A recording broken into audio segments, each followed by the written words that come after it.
Hello, Internet. My name is Chamomile. And I'm Requiem. Cam, you haven't still been tampering with occult forces. Like, you got rid of powers of horror, right?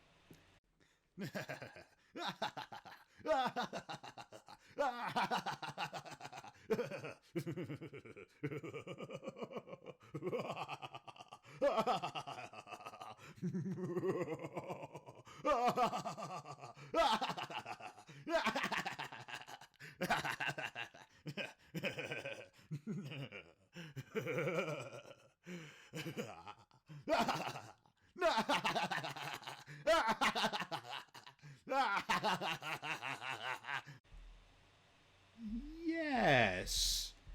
I Cam, haven't been using it at all. Definitely not on three separate occasions. I mean, your eyes have turned black. Like, there's like sparkles of electricity just emanating off your body, and everything in the car is sort of like is floating around you. Like, I'm a little concerned. That's just I. Well, sometimes when. Hey, you want to talk about the one campaign with Zeke that we did? Fine. We should probably talk about were sharks first. Yeah, since we're about to do the were shark encounter, please just transform already so that we can make fun of and subsequently murder you. Thank you. Yeah, where sharks are stupid.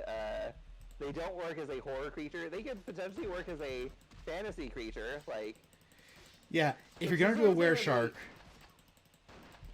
the attitude you have to take with it is that this is a stupidly awesome thing that you're doing. Oh, and it's of a course the monster anime for like schoolgirl. 6-year-old.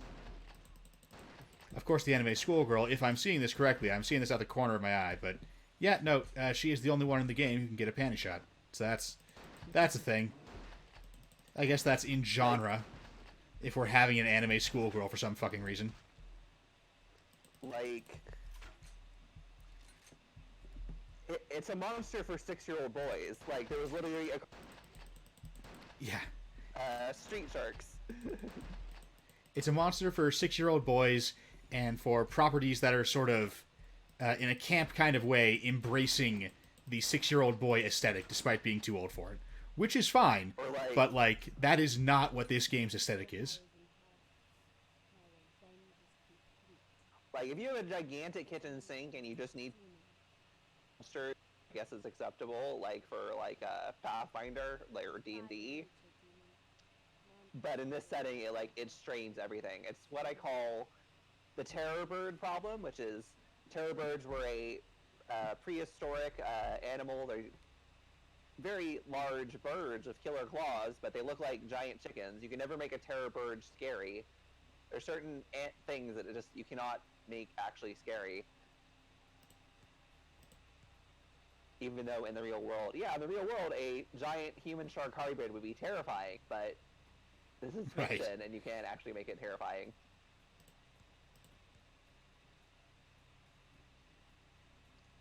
Like, you could potentially do something with the body horror, like in Hawaiian folklore. There's a thing where the shark's mouth will around the person's body, and when it ends up on their mouth, that's when they turn into the shark. So you could potentially, like, if you really leaned into the body horror aspect, do something in a horror setting, but that would really be reliant on you having a really good piece of art, which you might not be able to get. Yeah, I mean, finding a really good piece of art for something that's bizarre like that is very hard. When you can find 3 or 4 different reference images, it tends to be relatively easy to get an artist to have an idea of what kind of thing you're going for and to make an original version of that. When you can only find one reference image, then you're probably going to get a carbon copy because they have no idea what parts are essential to what you're going for and which parts aren't. You can try and get that across in description, but a picture is worth 1,000 words. And if you don't even have one reference image, which for the body horror shark person you probably don't, then, like, you just have to go off a pure description and hope for the best. Yeah. And there are certain artists who have a strong enough creative vision unto themselves that you can just say, hey, I need a shark person, make it look cool, and it will work out. They'll make it work.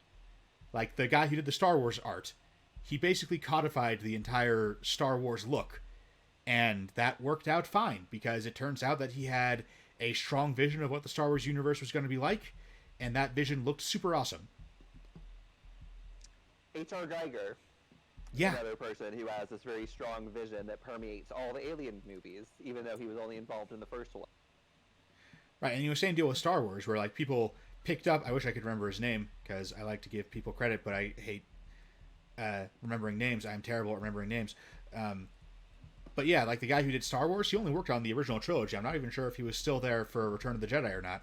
But people doing things like The Mandalorian have had no difficulty imitating that style because now they have the reference images for it, and so that people can continue to evoke that style. So if you have an artist like that on staff, if you are that lucky, then you can just say, hey, I need a shark man, make it work, and they will fit it into their vision and their style.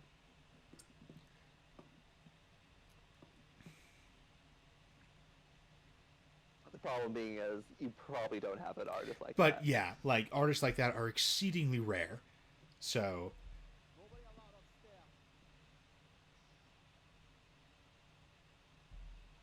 Wereshark for your real world horror game, probably not worth it. oh snap. Okay. Did you mean to do this? I mean, start a fight with the Yakuza, yes. Or the Tongs, rather.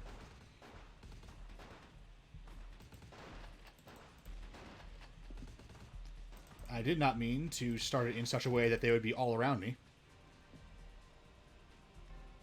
The graphics are starting to deteriorate. This is... Let's talk about the game with Zeke. Right, Zane, Zeke. So we've talked a little bit about this, but we might as well reiterate it just so viewers know what we're talking about, especially if they've just sort of stumbled onto this episode and not started from the beginning. I mean, I would be absolutely baffled if they stumbled onto this episode and... we had a pretty decent start on this episode, so I could see that happening maybe.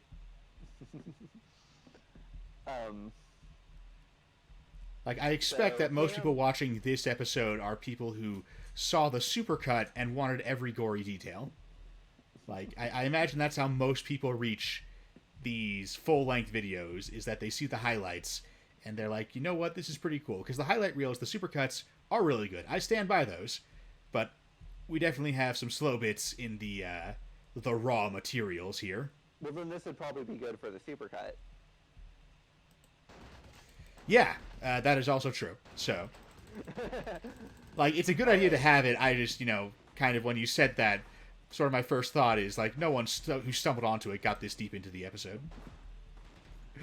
But, yeah, do go ahead and give the summary. So... I am going to have to apply strategy to this. I think I could also persuade my way through if I had another dot, but I don't.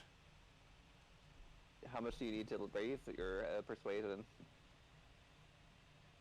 Oh, a bunch at this point, because it's nearly maxed out, so... Right, so Cam has this paid GM service he runs, and I stumbled on through a forum that we both frequent, and I was like, you know what, I'm going to give this a try. Like, we've mentioned this before, but as part of the summary, we did not know each other at this point. We both frequented the same forum, but we had basically never interacted. Yeah, I don't even have a account there, so yeah. Never. He didn't even have like posts that he could look at and get a vague idea of who I am. I had a little bit of an idea of who he is because he posts on the forum, but so we didn't really know that much about each other. But I was like, I'll get this. That could be interesting. When the gunfight starts, it makes it a little harder to focus. I didn't realize that was a problem for you. Like, I figured I could let you talk while I was trying to win the gunfight here, and So, didn't really know each other, but I was like, I'm gonna give this a shot. I think at first I only paid for a couple games. I sent him like a brief summary of what I was interested in. I didn't want to give like a huge detailed thing because like I had no idea if I was gonna go beyond one session, and I didn't want to have like this huge thing of like requirements and then be like, all right, I'm done. I wanted to get a sense of like, would I even enjoy this? Would I get along well with him? So I had a paragraph of what I wanted. Maybe not even that. Like it might have just been a couple sentences, which I guess is still a paragraph, but like a short paragraph. Like there's a basic campaign premise, yeah, and so this was my second ever. I had run I had run a couple of things here and there in the past, but I was just barely starting to really focus on this, right? Like, it had been something that I was hypothetically open to, but wasn't really strongly advertising at all. And so, but when I first met Requiem, this is when I was just starting to really focus on, like, hey, let's try and make this into an actual, like a real business, and not just a thing that I'm hypothetically willing to do if anyone who happens to know that asked me about it, right?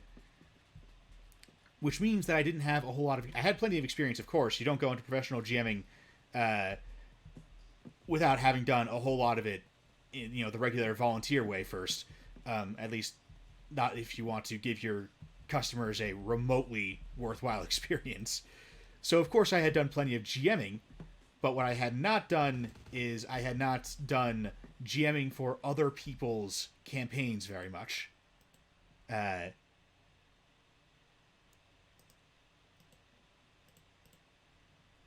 I need room to pick up an Uzi, which means I'm dropping the pea shooter. There we go. Uzi.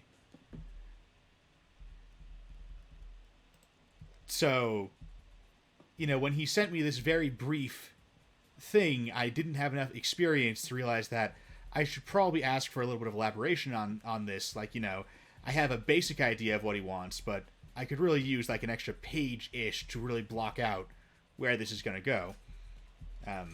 Like, I know that now, but I did not know it at the time, so... Right. He did ask me like a couple of follow-up questions, but they were more about the character that I had written out specifically.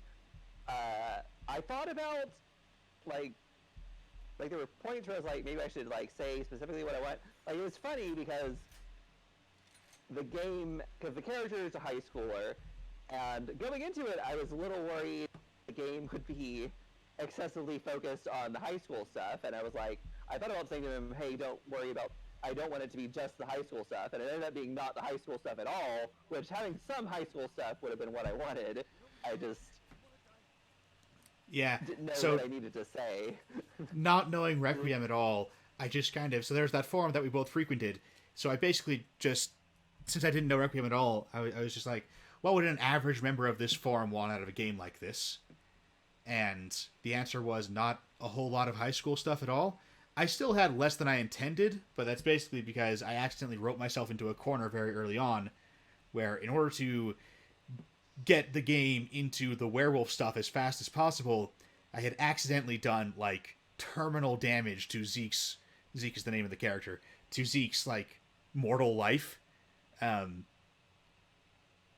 Like, he got folded into supernatural society almost instantly, which most people from that forum would have wanted that, but I also realized kind of, even without knowing more about Requiem, from the write-up, it was still obvious that some amount of high school interaction was probably wanted, and I kind of realized after the fact that getting him into supernatural society so hard and so fast had kind of eliminated the possibility for that. So that was probably the first stumble. I'm doing a fantastic advert for my GMing services right now. I've gotten a lot better. And part of it probably was also, like, I was playing a werewolf, which are the combat monsters in this game. They are there for they're primarily the people who are going to be doing the fighting if you're doing a group game. And I did min-max somewhat, but just because, like, it was a little instinctive. Like, okay, I need to put max points in combat because I'm playing a werewolf and that's what I'm going to be doing. Which might have made it seem like I was more interested in just combat than I actually was. Like, I was trying... I went into the issue where I'm trying to... With this character where I had him... He needed to be able to fulfill potentially any party role, and I kind of had to do a hybrid between combat and social, and that was kind of hard to do. Especially because there are parts in the rules that were kind of opaque. Like, I ended up putting way too much in charisma, which isn't actually that useful even in social situations. Points in willpower. So yeah, it was an off-brand World of Darkness kind of thing, which it was much easier to do a Monster Mash kind of game with this kind of thing, where there's werewolves, but there's also vampires and golems and all kinds of weird stuff. And it's also, the werewolves in this game felt like actual werewolves. It wasn't Werewolf the Apocalypse, where you're an animist shaman kind of person, and also you can also turn into a werewolf, which is like a major power you have, but not a major theme of your character. You're a shaman spirit, or you're a shaman eco-terrorist. Spirit terrorist is not a real concept. Sounds like something from Avatar.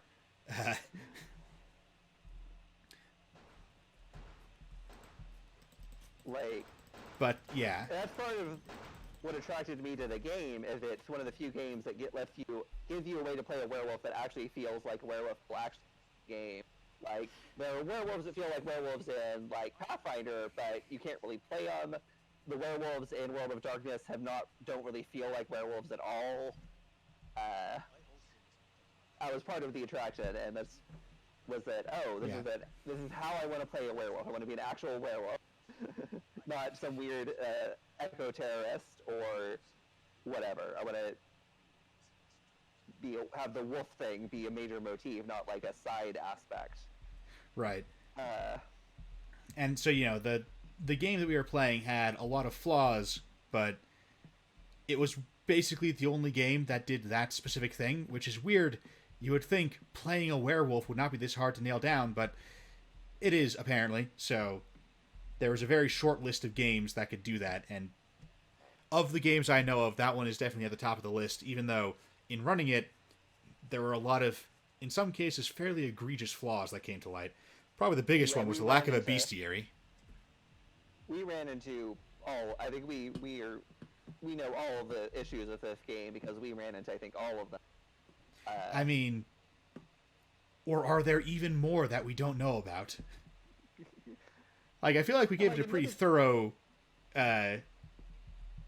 test run there, but, I mean, did something slip through the cracks anyway? Like, the only other game that would have gotten even close, potentially, would have been Monster Hearts, but I think that one would have been too focused on the social aspect. Like, I did want some of it would have been too just improv. I did want some of the actual game aspect, which... It's also, Monster Hearts is real hard to do, because I was still early on in GMing, I was still taking one-person groups, even if they were just paying a normal rate. Whereas now, I only take one-person groups if they can pay as though they were a group of 3. Because that's sort of the... God damn it. Did you waited just a little bit too long before I hit the F key. Let's see if I did. Close enough. Always gotta pay respects. Like, I like the improv aspect of Apocalypse World, Powered by the Apocalypse games, but it wasn't exactly what I was looking for. And I feel like they need a group of more than just 2 people. Yeah. Because this was just me and Requiem. Because, again, I was just starting out. I was trying to establish, basically to a potential audience that I can do this at all. And so, I was willing to take on groups that I ordinarily wouldn't. And so, this was one of them. It was just one guy paying a normal rate.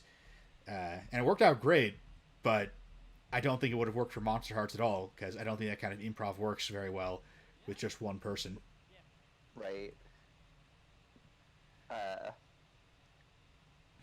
And like I guess part of it also is I wasn't entirely 100% of what type of game I wanted. Like when I figured I would do a pretty power fantasy type game and like eventually have my character fall into the inhumanity pretty quickly, but it just the way it ended up working was I got the inhumanity thrust upon my character so fast that I felt like from an in-character perspective he would have to reject it because to get him to be that evil it would have had to been Boyle, and that's not what he got pushed on him. Like he didn't get slowly seduced to darkness; they got it all thrown on him immediately. And how I had written him, he wasn't ready to just jump into the deep end. He would have needed to slowly swim over to it.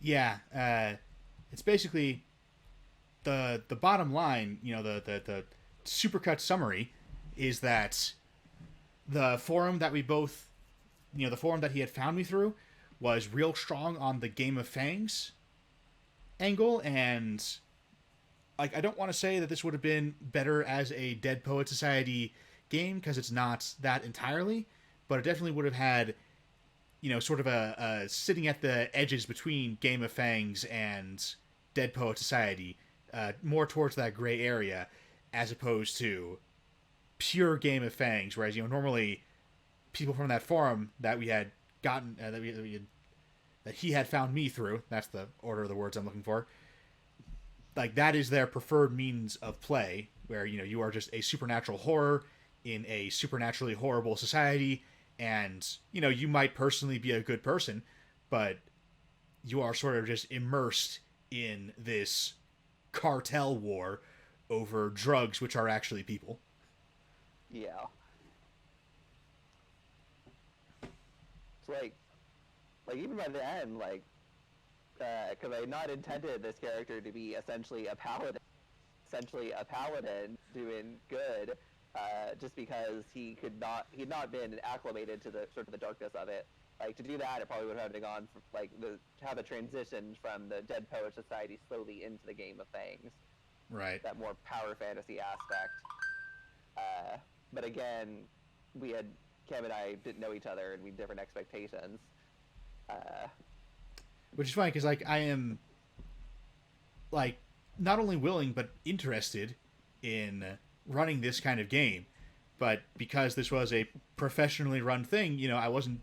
It's not the kind of thing like when I'm doing volunteer GMing, where it's, you know, I tell the players, hey, this is the game I'm running. You can decide based on that whether or not you want to play.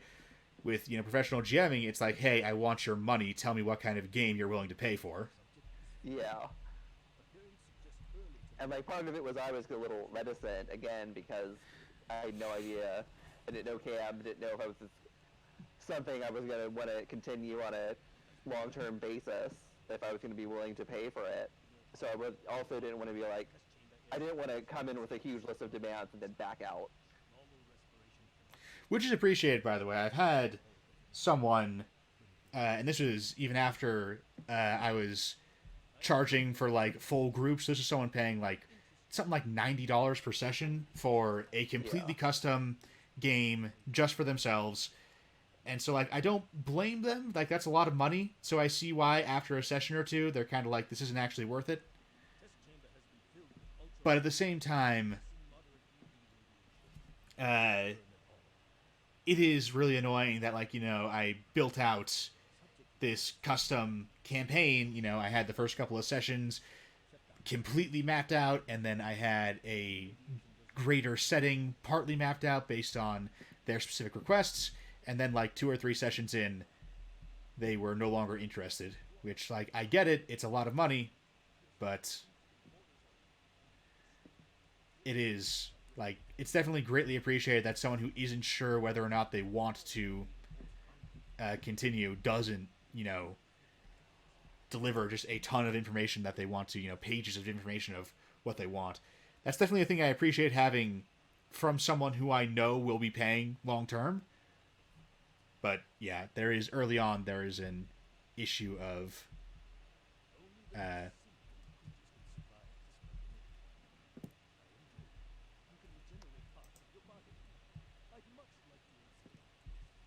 You this also place is get the full thing, of gotcha traps. Also, and you've mentioned this to me, which is because I think the turnaround time for me emailing you to playing the session was like a week and a half, and you've told me that like probably it should have been like a month of planning.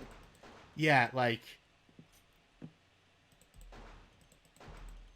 But, you know, when someone says, like, hey, I would like to do this weird new business that is... It's gotten more common in the past couple of years, but I was not, like, literally the very first by any stretch, but I was in, like, the first wave of professional GMs. So, in context of the time especially, it was... These things just do not want to... Let's try a spread, then. But yeah, saying, like, okay, this sounds good, come back next month and I will have your service ready for you. Like, Yeah. That's not a great way to... Oh, I think I know the problem. That's not a great way to introduce yourself to a potential client, right? Like... And that might have, I don't know for sure, but that might have led to me...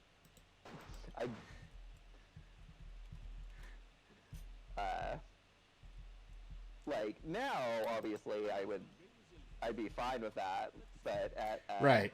Well, it's because time, now... I didn't know you, and I wouldn't... Yeah, at the time, you didn't have any reason to trust that it would be worth the wait. Just like, you know, at the time, I didn't have any reason to trust that you would continue paying for a thing if I put more effort into it. It's knowing the person does make a huge difference.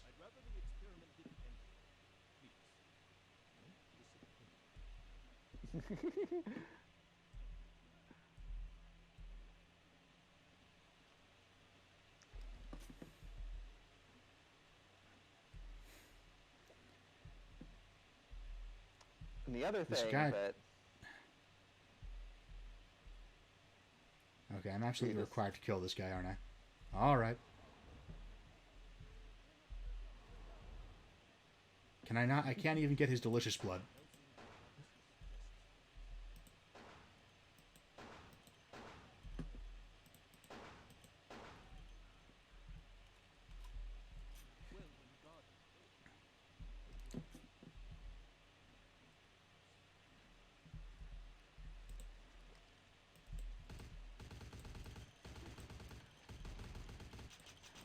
But,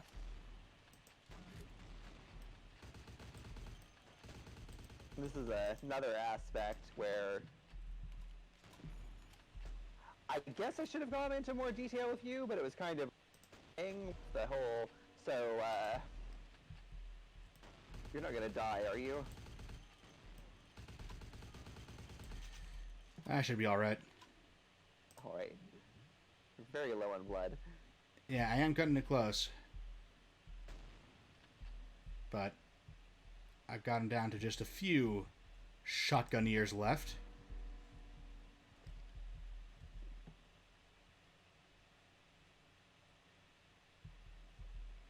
There's the blood.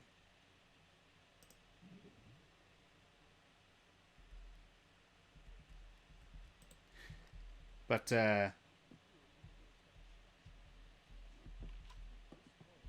I believe you were getting into something? Right. So one of the things mentioned when I in the write-up I did of the character is that he was gay and that he was in the closet, and like I wanted like some sort of gay werewolf catharsis, but I knew that Chamomile was heterosexual, and I probably should have gone in some sort of discussion with him about that, but like I didn't know him, and like I had no reason to believe he was homophobic or anything, like even just from the little I knew about him from the forum, but it was still like I didn't entirely feel comfortable like actually getting into a discussion of that. Right. I mean, even in a context of, you know, someone who isn't bigoted against it, it's still a fairly personal thing to get into with someone you have literally never met before, so, you know, that's fair. And it's like, and like we have at this point discussed it a little, and it's something that in a reboot or something I would probably have a discussion with him about how it would work, but right. He it's something had to, like... It's, yeah, especially because Ow.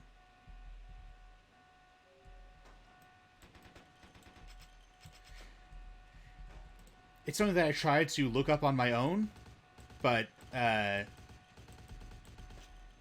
problem is that when you're Googling something as broad as, like, what is the gay experience like, you don't tend to get a whole lot of really usable results out of that.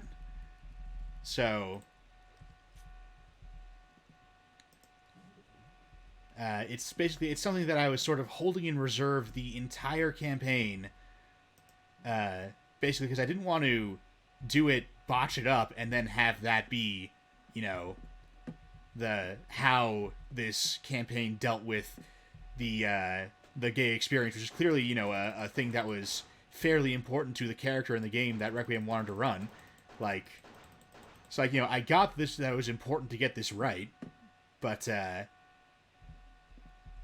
and the obvious thing to do in retrospect was, especially once we got a couple of sessions into it, we had gotten into plenty of werewolf stuff, or mummy stuff, or what the fuck ever. Like, it was time by then, like, okay, we're clearly in this for the long haul. It was time to sit down and ask him, like, hey, I'm a straight guy. I don't really have any idea how any of this works. Is there any, like, other media you can point me to of, like, stuff that you think dealt with this well that I can, take as inspiration? Unfortunately, I was still early enough in my career that I had this idea that as a professional GM, I needed to, like, have an aura of, not, like, omniscience, but of, like, perfect craft. That, like, someone could ask for something and I could simply deliver it like a genie. And, the deeper that I got into it, the more obvious it became. It's like, no, that's actually very dumb. It is, in fact, an inevitability, if you want to run a good game, that you're going to have to ask questions of, like, hey, what kind of stories are you hoping to emulate here?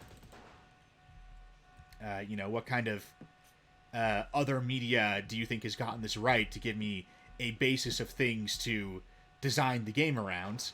And, yeah, at the time, I was purely doing research on my own in a subject that I had previously never really looked into. And so, yeah, like, not only did I not know, I also didn't know, like, what sort of things I should be Googling for. And I'm curious, did you find anything? I mean, I mostly found, like, Reddit threads, and certainly nothing that was, like, really usable. Right. Like, I did find some interesting stories, but they were all so personal, and they clearly didn't apply to Zeke specifically, so... Right.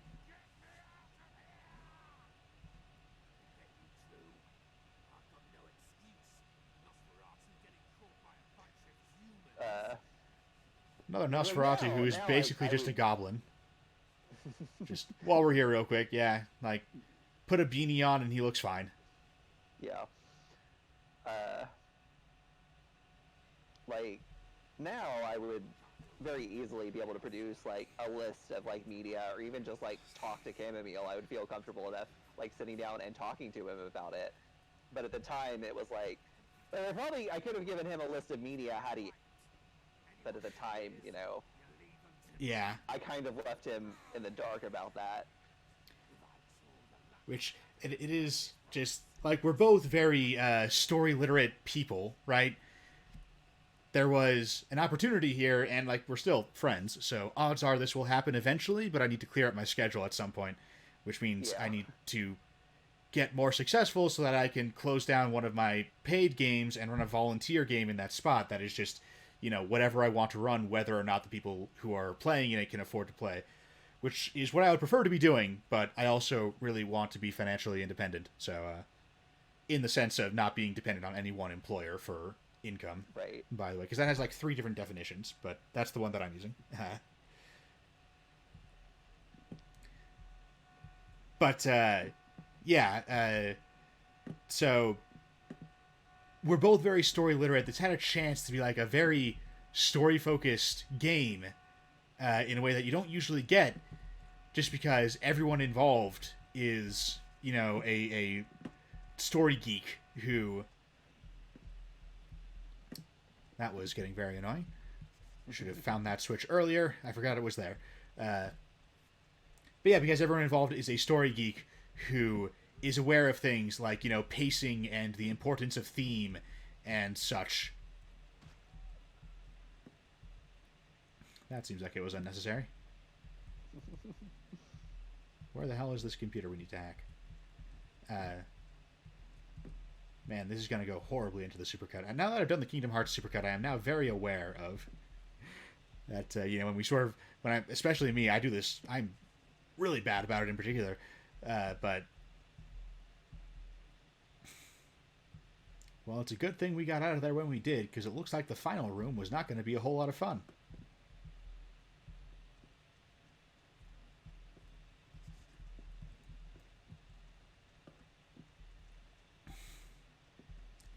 But, so yeah, we had these two very story-literate people very aware of things like pace and theme, people who could sit down and have a conversation, and at the end of that conversation have a very good idea of a strongly story-driven campaign of, what the basic arc is going to be, what we're going to leave up in the air to determine as we play, what the character is really about, what conflicts in the character the story is going to build itself around. And unfortunately, neither of us realized the other person was that. And so, I, in particular, totally in the dark about what kind of person Requiem was. And so we sort of missed this opportunity, because we were just going in blind with, I was operating for the first several sessions, for a long while until I started getting to know him better.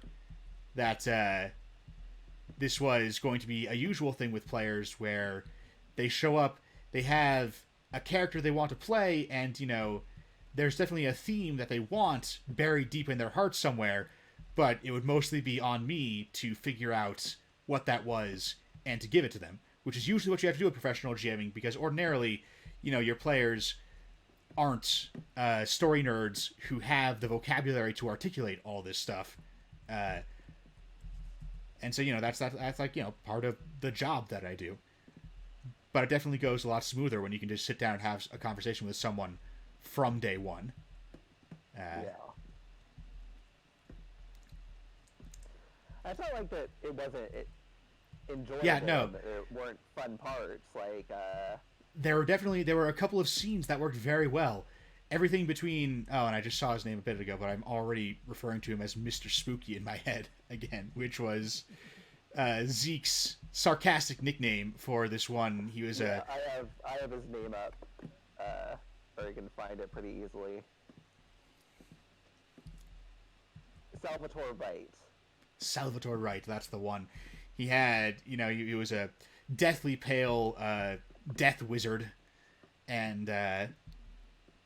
he had a big, spooky long coat, a wide-brimmed hat. He was very, had a very black and white thing going with him, which is a frequent thing, a sign of supernatural corruption in works that I do, is someone where the color is all drained away from their skin, but the rest of them is, their clothes and their hair and so forth will be very, very dark black, gives them this monochrome look.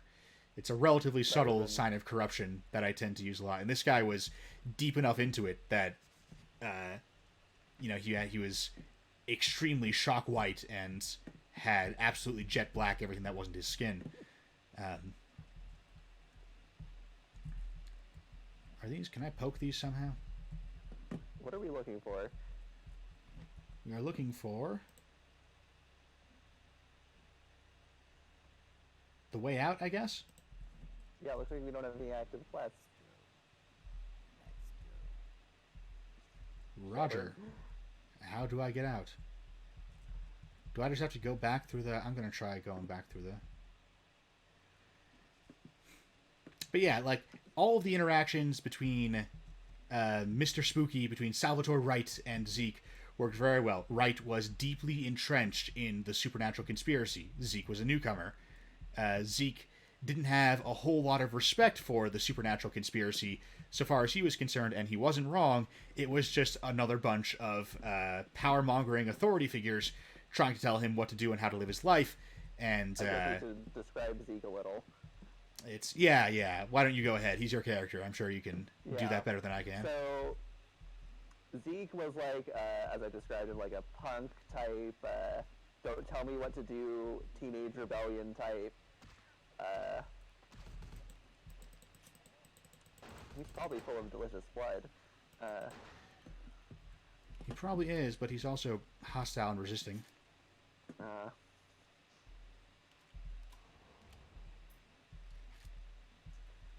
So like a very much a fuck you dad type who's not going to respond well to authority figures of any kind, who as the prophet Avril Lavigne said, he was a skater boy. He said, "See you later, boy."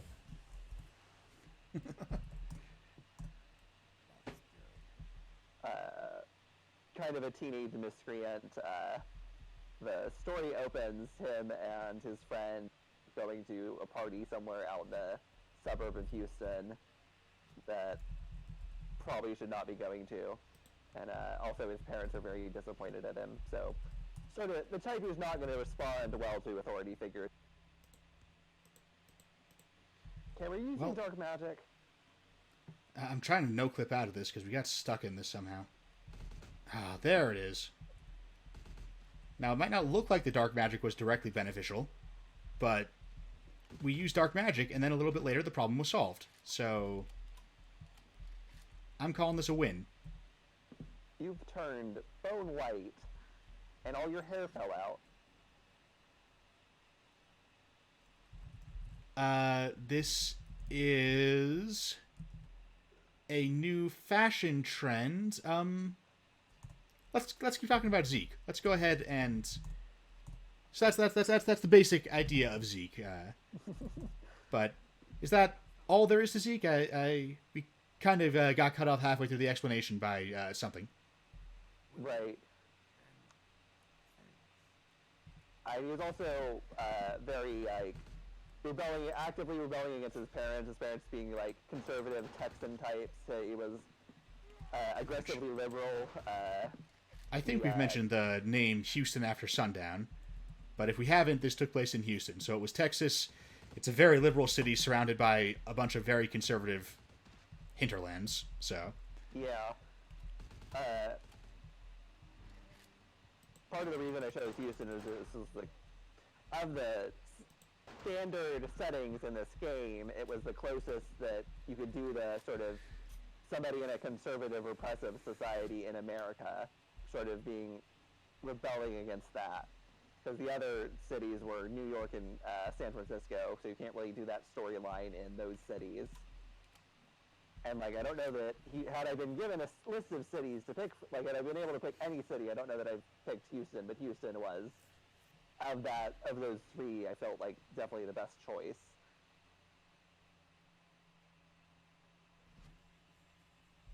And also, I'm from the South, and I have relatives in Texas, so it was a place I had some familiarity with. I've been to Houston, the city of dreadful night, several times.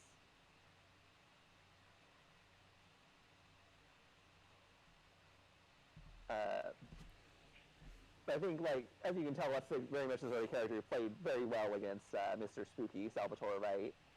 Yeah, he was entrenched in the supernatural conspiracy. He was a pretty blatant power monger. Is that, he very overtly used intimidation and the weight of the organizations that he represented to get his way. He definitely had, like, a supernatural serial killer kind of vibe to him. He wasn't a bureaucrat, but he was very much, he was the serial killer, the predator that's backed up by society, and he knew it. What happened is, so Zeke's introduction to the supernatural world, he goes to this party with friends and I think a freshman that they were bullying, essentially. And where there was a supernatural attack on the town, and they got caught up in it, and Zeke got mauled by a werewolf, and he had his whole spirit journey thing where he got all his werewolf powers. Which should have And been then for the broken out. Like, I did a kind of hokey. I think it worked out all right, especially in its climax. He was being chased around by this big, vaguely pyramid head inspired monster around this spirit world, while he picked up all his werewolf powers by like talking to wolves and shit. And at the end, he got the power to turn into a werewolf. He was able to kill the thing that was following him, and I believe the exact words were, "At this point, I have no choice but to howl," is how you responded when you killed the thing. And, like, I feel like that part actually went pretty well, but it would have been much better off as an arc unto itself, which, as we've discussed, I was operating under the assumption that we would want to get into full werewolf mode fairly quickly, so I sort of had it set as a goal. By the end of session 1, Zeke should be able to turn into a werewolf. And so, like, I actually sat down, and I don't normally do this, but, like, I sat down and I blocked out how much time am I giving to each beat in this plot in order to get to full-on werewolf by the end of session 1. Because I had never met Requiem before, and I was worried that getting into full werewolf mode was, like, necessary to retain his interest. This turned out to not be true at all. But,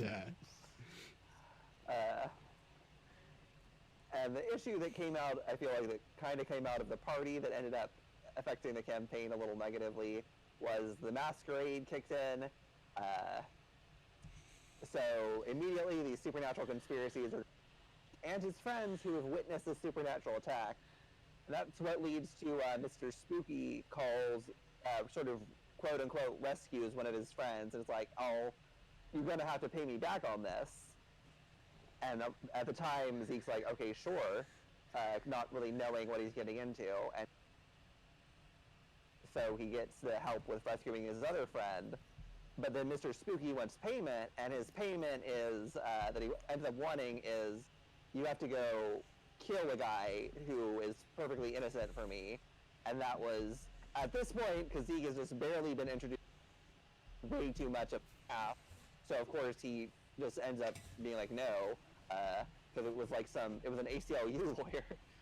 yeah, it was part of a plot line about, it was a really dark plot line.